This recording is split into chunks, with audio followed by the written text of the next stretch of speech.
लेकिन ये साला कर क्या रहा है यहाँ पे? लेकिन एक सेकंड, ये देख सकते हैं ये भाई साहब लोग जो है ये क्या है? कैमरामैन जल्दी फोकस करो।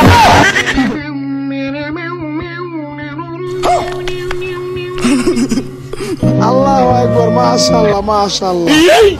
মধু মধু মধু মধু এসব হ্যালো বাচ্চারা, কি অবস্থা তোমাদের? কেমন আছো তোমরা? অলরেডি ভিডিও দেখা শেষ, চলুন এবার একটু কমেন্ট পড়ে আসি।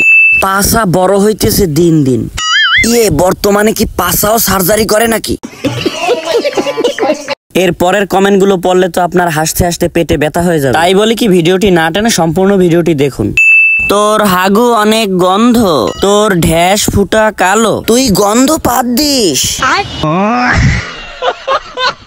বাহ, লিজেন্ডারি কমেন্ট। এই কমেন্টই ছিল লিজেন্ডের কমেন্ট। আবে হালা এমন কমেন্ট করছে যে কমেন্ট পড়তে পড়তে আমার পিছন থেকে হাওয়া বের হয়ে গেছে।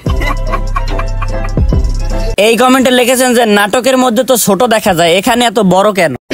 পাছা দেখে এই ভাইয়ের বিশ্বাস হয় না, তাই লিখেছে ফোম দেওয়া আমি কনফার্ম। আরে ভাই, বিশ্বাস না করার কিছু নাই, যেই পরিমাণে স্পন্সর দিতেছে না বর্তমানে, গতর তো একটু ভালো থাকবেই। আবারও সেই লিজেন্ডদের কমেন্ট, বলছে যে রেগুলার পাছা দেখা হাত মারতে সুবিধা হয়। এই কমেন্টটা আরো বেশি হট ছিল।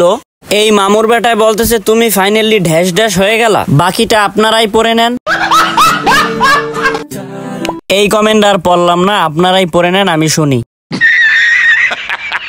সবাই মিলে একসাথে শকড হয়ে গেছে যে এত ভদ্র মেয়েটা এত তাড়াতাড়ি এত বড় হয়ে যাবে, তা কখনো ভাবতেই পারে। এই তো কদিন আগেও মিরাজ তাকে নিয়ে কত টেস্ট খেলছে, আর এখন সে মাঠে ঘাটে সবখানেই কক্সবাজারে টি-20 খেলে বেড়ায়, এবং প্রত্যেকটা ম্যাচের ট্রফিটা তার পক্ষেই থাকে, কারণ মেয়ে তো ভালোই খেলে, তাই প্রতিটা ম্যাচের ট্রফিটা তার হাতেই থাকে।